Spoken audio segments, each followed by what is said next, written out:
dikkati na taasukat ba nee woon na waa ji dafa woote guerre ba ñëpp ñëw mu daw ca kanilaay Tribune yéene kaay ne ma Wade dafa woote ci opposition bi ba ñëpp ñëw Wade teg leen fi ni yàq bu naqari dem fekki président Macky Sall soo fantal opposition bi ne leen càmm aca yéene kaay bi naan mante lii lépp nag ngir Karim Meïssa Wade mën a dekki waat ci wàllu politique la moom président Abdoulaye Wade ni opposition bi du maag yéen ne fa xeet moom Wade fu mu jëm xanaa négocier ji ak président Macky Sall Tribune naan man daaro Wade njaag fara Wade njaag sungu ma ca songum xeer ba pare na lépp ma ne la ngir nag doomam ci boppam jiite réew mi moom Karim nag ma ngi ca yoon wade Tribune ne ma ni ki démb daal dinay bindu ji ci liste électorale yi ca Turquie jaagar na moom Karim Meïssa Wade bindu ji laaj ba mooy ndax dana bokkam du bokk yéene kaay bi ne ma bokkam day yàlla rek la wóor ndax boo moytul moom Karim ci boppam ñu sempiwaat loxoom ci bool bi L'Enquête Quotidien daal di xëy sampub laaj ndax Karim Meïssa Wade nag dafa fas yéene daaguwaat yàggul dara ci réewum Sénégal L'Enquête ne leen daal laa leen di fàttali yàggul 2018 Karim bindu woon na ci liste yi waaye 2019 ba élection yi jotee dañu koo dàq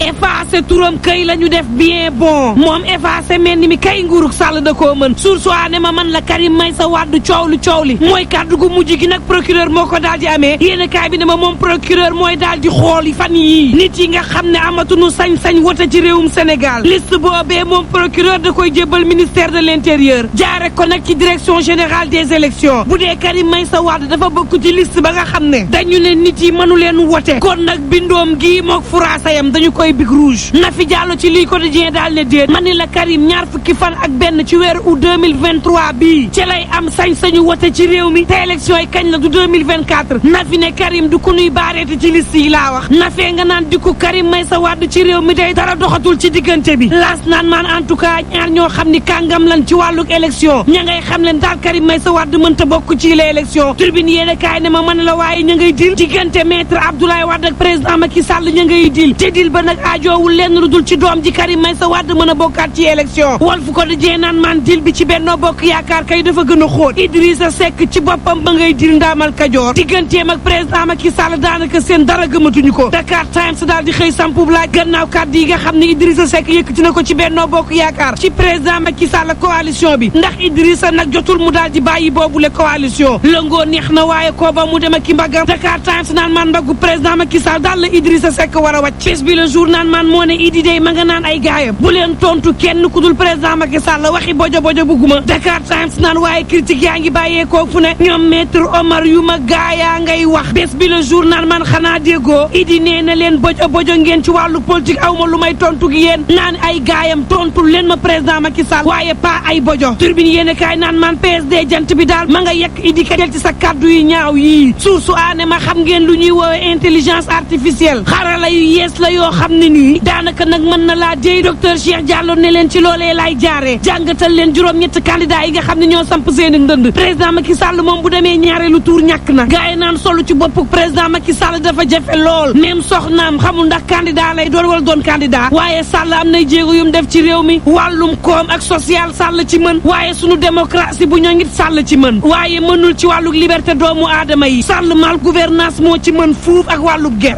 caxatee nguur def ca la ca saf moo ko mën troisième mandat bi nga xam ni ma nga bëgg a joyeen ci réew mi moo ca mën ñu ni ko idée mu ne Idi juróom benn fukket ak ñeent la am defub remontada ci réew mi dana ko jafe lool moom Idrissa Seck lu mu fi waxul ci Abdoulaye Wade ak président Macky Sall gisuñu ko laataa muy dem nag di lëkkaloo ak ñoom coow la kay moom moo di Idi buy wax doo xam ban Idrissa Seck mooy addu gaaye nag laaj ko ci Bougane Gueye Dany jàllo ne Bougane Gueye Dany day parrainage bi ren da koy jàll bàyyi leen xel Bougane Gueye Dany mii présidentielle yi day dana ca bokk te boo moytul nag mooy doon révélation 2024 bi jàllo naan bàyyi leen xel Bougane Gueye Dany ma ne bàyyi leen ko xel 2024 Bougane am na succès ci wàllu entrepreneuriat wàllu joyanti rek ak affaire moom Gueye daf caa mën wàllu communication daf caa mën ndax fa muy waxee ñëpp koy déglu te ku déglu gëm la mu war a yokk kay mooy wàllu expérience ci wàllu politique ñu ne jàllo loo xam ci Ousmane Sonko mu ne am nay chance ngir nekk présidence 2024 wala après waaye nag fi mu ne dañ koo tegu gët fas ko yéene faagaagal fa yàllaaw te it yenn saay communication ci boppam day des ñu ne ko Aminata Touré mu ne homme d'état la Amadou Ba mu ne mi ngi ci tànk ngir daal di bokk Khalifa Ababacar Sall nag jàllo ne fi mu ne fu mu féetee ci wàllu politique lay daal di seet l'info yéene kaay naan man Birame Souleye Diop ma ngay xamal président Macky Sall naan koon bu dee ñun ñëpp nga bëgg a yóbbu kaso tànnal nu fa nu jëm ñu jagat-jagatee jiitu la fa yéene kaay bi naan man Idrissa Seck ma naan bu leen tontu dellu na ci ginnaaw Sud Quotidien naan man fi mu ne day yoon daal di nañ koy sol essence bien bon ci réew mi procès Sonko Mame Mbaye Niang dàq nañ ko Amy Ndiaye ñii bi ak député yu pur yi dàq nañ ko loxo critique yéen kaay naan maan fi mu ne langu politique gi moo daal di jax politiciens yi ci seen biir mel ni ñu jëfur kaddu gi ñaaw lool te dialogue daal jàpp na ni moo mën a régler mbir mi Amadou Ba naan leen déet lu fi ñor bañ koy macc kay laa xamul ndànk rek Le Soleil yéen kaay naan maan aéroport international Blaise Diagne ñu bàyyi ko xel mi ngi ci yoonu soppik doxin soppik jikko soppik doxalin Abdoulaye Dièye njiit la naan ak Aéroville yi nga xam ne ñi ngi ci bëgg a jëm l'aéroport bu Diass day dina génneel Sénégal koom goo xam ni maar day taali moo tax nag faaw suuf si ko wër ñu daal di def kéemtalaay kattan ba daal di ciy teg loxo waaye tam fexe ba ku ko moomul bañ koo jël Abdoulaye naan Diass ñoŋ na ba noppi te ñu ngi ci tànk yi gannaaw bi biir réew mi leen jëm diggante Saint-Louis Ourossogui Matam Ziguinchor Tambacounda ak Kédougou yeesal nañ leen juróom-ñett yeneen war caa topp diggante Kolda Sédhiou Cap Skirring Linguère Podor Kaolack Bakel aéroport international bu Cap Skirring ñu daal di koy defar ba mu ni wel Abdoulaye naan aéroport international Blaise Diagne dañu ne moo gën ci aéroport yi ci Afrique te jeexagul ndax liggéey ba nag ñanga ca la président Macky Sall bëggoon ci AIBD fii ak 2035 daanaka mat na direct news ne ma li matagul ci réew mi kay mooy li CNTS FC wax ne commerçant ngi nag daanaka ñi ngi teg jaxaan na ma askan wi ci yokku njëg yoo xam ni maar day taali l'observateur naan maan lay maar day taali kay mooy la nar a dund ci korite ak ren gi ganaar boo moytuwul daal manqué lay def yéeni kaay bi naan maan grippe aviaire ak virus Newcastle bi loolee day moo jàpp ganaar yi libération yéeni kaay naan maan daaneel ak man ma xamal la ni ca yaraa xale bu am fukki at ak juróom la ñu faat ki ko faat fukki at ak juróom benn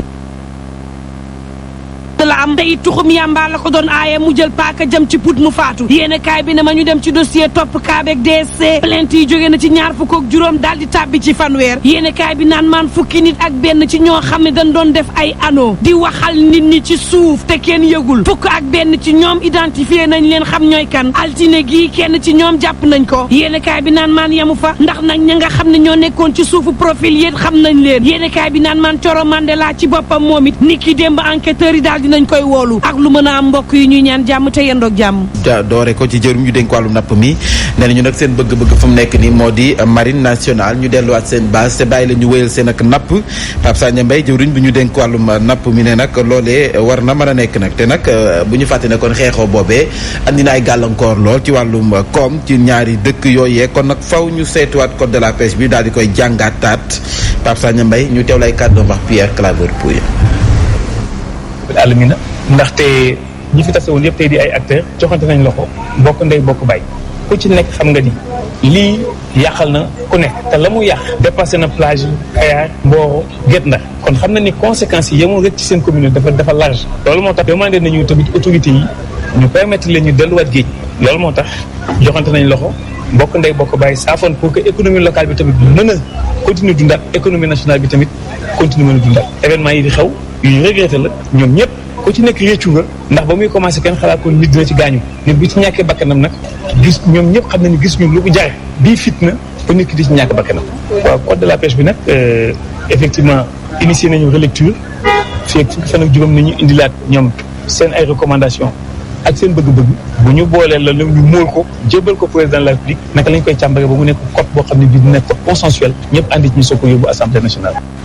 mu ngoog seetuwaat defaat ak jàngat ci code de la pêche bi loolee dina andi jàmm ji nga xam ne moom la ñu bëgg mu sax si napp mi yaakaar naa ne looluy solution bi. solution la parce que lenn ci code de la pêche bi moo waraloon yenn jafe-jafe yi di am entre ñoom nappkat yi yu Mboro yu Kayar yu Guet Ndar yu Joal ak feneen donc code de la pêche boobee bu fekkente ne toog nañu waxtaane problème bi sérieusement tirer leçon ci li nga xam ne moom moo mujjee am je pense que solution dina am may rafetlu rek peut-être ndaje bi nga xam ne mujjee na am nii Thiès naka démb ci teewaayu mboolem dignitaires yi effectivement dignitaires li buy waxoon nañ ko ay jamono ne ñoom am nañu seeni kuréel goo xam ne dinañu jóg sol seen dàll dem waxtaan ak njaboot gi te loolu la ñu def waxtaan googee moo jur gisante bi à Thiès moo jur également joxante loxo ba mën a juboo saafoonte ñoom ñu xam ne benn njaboot la léegi nag des na ñi nga xam ne ñoom ñooy dem géej parce que du ñëppay dem dignitaires yi jiiteel xale yi wax ak ñoom du ñoom ñooy dem géej xale yi ñooy dem géej xale yooyu nag il faut également ñu mën a ànd ak dal ànd ak sérénité jàpp ne waruñoo mën a weddi kàddu mag ñi parce que bu fekkente ne waa Guet Ndar jóge nañu fële wala waa Mboro jóge fee ñoom quel que soit alpha yenn saa yi dañuy daje ci biir géej gi parce que fa ñuy nappee ñoom ñëpp ko bokk géej gi géeju Sénégal la amul ne géeju Kayar fii la yem amul ne waa Guet Ndar fee la ñuy yem amul ne waa Mboro bu ñëwee fii la ñuy yem amut donc comme ñoo bokk géej gi nañu fexe ba bu ñu demee géej comme loolu la ñu bëgg activités yi mën a reprendre ñu delluwaat géej nañu fexe bu géej buñ fa dégg benn yëngu-yëngu déjà ci biir waxtaan wi ñu ngi sàkku ne waa marine nationale ñi nga xam ne doxoon nañu diggante bi di def ay patrouille di surveiller ñoom mën nañoo mën a dellu seeni ay base ñoom nappkat yi mën a dellu géej waaw bu fa marine jógee amul kenn kuy surveiller est-ce que xale yi du ñu sóobuwaat ci mbir mi mais def naa ak jàmm ji ñu waxtaane démb je pense que ku ci nekk dina ci tirer leçon et puis auto yi tamit jëlee ci beneen leçon boo xam ne waruñoo mën a seetaan ba yëf yi ëpp loxo bii pour man dañoo seetaan ba yëf yi ëpp loxo bu leneen amatee wala ñu déggaat leen wala ñu alerter leen nañu teel a sol seeni dàll waxtaan ak ñi ñu war a waxtaan wut solution bu dee solution la gars yi di sàkku mais seetaan ba mbir mi ëppi loxo ngay doog a topp heureusement bu fi dignitaire li buy nekkuloon bu fi mag ñi nekkuloon kon kat mooy wax ak njaboot gi parce que njaboot gi ñoom rek amaana la ñuy war a mën a déglu ci yenn yi kon nag ñuy ñaan rek jàmm jooju yàgg. alors Mamadou Fofana nee nañ def nañ médiation jàmm am na dinañ saytuwaat code électoral code bu jëm ci wàllum napp mi est-ce que si loolu rek la ñu war a yem ngir jàmm ji daal di sax. waaw Simon wax na ko sànq li gënoon a am solo moo doon retrouvaille bi ñu dajaloo booloo baalonte ak juboowaat à l'avenir gouvernement da ngay anticiper kilifa boo ko doonee dégg say njaboot ñu ngay xëxante la la war mooy taxaw ci diggante bi balaa songoo di am wala leneen ak leneen di ci am mieux vaut tard que jamais mais nag yii bu mu amate parce que bu fekkee ne da nga nekk di jiite ay nit yor njaboot la war mooy di ci bàyyi xel di ci am taxawaay gu lay may yu mel nii ëllëg dootul amat beneen bi tey c'est important et heureusement ba ñoom intégré nañ ko mu di code de la pêche bi mënuñu ko woon jël rek ñëw noonu ñu appliquer ko non non non il fallait ñu jox ko les communautés ñu lire ko bu fekkee am na ay observations yu ñuy def ay remarques yu ñuy def wala suggestions yu ñuy def ñu intégré ko bu ko defee jàmm ne ñooy ku ci nekk gis ci boppam mais nag warut yam ci loolu rek parce que xam nañ ne nekkul code de la pêche moom mooy régler problème mu napp gi au Sénégal problème mu napp gi au Sénégal lu ko gën a indi moom mooy licence de pêche et loolu il faut ñu toog ñu waxtaane ko nekkul ne nañ leen wax le waaw lu jëm ci code de la pêche nañ leen ko waxtaane nañu juboo bu ñu paree mu jeex non non non ce n'est que la partie visible de l'iceberg parce que le problème fondamental moom mooy lu jëm ci wàllum licence de pêche yi licence de pêche yi ñoo indi uwa ci lu jëm ci wàllum napp gi loolu kay il faut ñu dut ci baaraam toog waxtaan ci bu ko defee ñu juboo ci lenn xool ni ñuy gën a doolelee ñi nga xam ne ñooy suñuy nappkat ba pare ñu jéem a réorienté wu également ci lu jëm ci wàllum pisciculture aussi parce que sa waay géej gi amatul jën noonu loolu ñun xam nañ ko ñoom nappkat yi xam nañ ko war nañ leen tey encadré de telle sorte que dinañ utagum alternative en attendant li ñu bëgg mu di repos biologique beeg yooyu géej gi mën a amaat li nga xamante ne nii moom mooy jën mais à côté il faudrait que ñu am alternative bu leen ci mën a dimbali aquaculture pisciculture moom moo fi nekk imaginez-vous au Mali am na ci kenn koo xam ne ci wàllum pisciculture il est à 3 milliards d'investissement xam nga loolu cela veut dire da lay wan ne wàllum pisciculture dafa am solo te buñ la wanee jën yi nga xam ne moom lay napp buñ la wanee jën yi nga xam ne moom la ñuy reproduire foofu noonu ak nañuy toll ak nañu mel mais loolu war na mën a doon ak exemple pour ñu mën ko dupliquer fii nii si suñu réew pour suñu mbokk nappkat yi au moins am ci lu ñu téyegum en attendant peut-être géej gi ñu mën a régler yenn problème yi donc je crois c'est un ensemble peut-être de solutions nañuy wax yoo xam te ni war nañ ko mën a teg ci table bi ba dina tax loolu lu jëm ci wàllum napp gi problème yu ci bëri ñu ñu jànkoonteel dina mën a wàññi. ñu waxtaanee wàllum ajug màkk ji coow li tàmbali na si ndax boo demee sa hangar ba gaañaa ngay buuxante ngir mën a jot ci plateforme bi nee na metti na lool si ñoom nag kañ koy joxoñ baaraam moo di waa délégation ba ndax nee nañu lu njir njaak ñoom ñoo di njaak ak seen ak jàmbat ñu ànd Cheikh Adjaratou tay si ñing ma ñu fa demaloon. gannaaw bu ñu ubbee plateforme bi jagleel ko ay ujjaaj yi fas yéene dem màkk ren mën a tax ñu def seeni formalité d'inscription coow li tàmbali na 12 860 pèlerins mooy quota bu Sénégal ren 11 000 yi ñu ngi ko jox voyagistes privés yi 1860 yi des délégation bi muy état bi. ca hangar des pèlerins ñu fekk fa ay ujjaaj yu mer ba fut ñenn ñi fanaan fa ñeneen ñi ñëw fajar lekkuñu ci jamonoy koor gi ngir mën a bokk ci juróom fukk yi ñuy njëkk a jël mu di ay inscription yu ñu jotale sandarme ya fa teew lii ak yeneen nekk na seeni jàmbat ci hangar des pèlerins te ñi ko jibal bëgguñu ñu wane seeni kanam bu nu sukkandikoo ci chargé communication bu délégation bi package bi 3 495 000 la délégation bi di état bi package privé yi 5 millions jàpp 5 700 000 ujaaj yi fas yéene arfaani ren dinañ taaxirlu bu ñu bëggee matal seen juróomeelu ponk ci lislaam. alors coowal ajug màkk ji chaque année dañ koy faral di nemmeeku bu ñu demee ba war a bindu daanaka coow dafay am ren ji sax andi nañ plateforme mais gis nga coow lu mu andiwaat. coow li déjà bëri na xaw ma ñu nag exactement lu xew. mais ci explication yi ma ci am naka démb dafa am quota bu ñu doon jël nombre boo xam ne moom la ñuy am yéen bind ko par jour bi ñu demee nag ba ci diggante bi nag ñu commencé wàññi nombre boobu.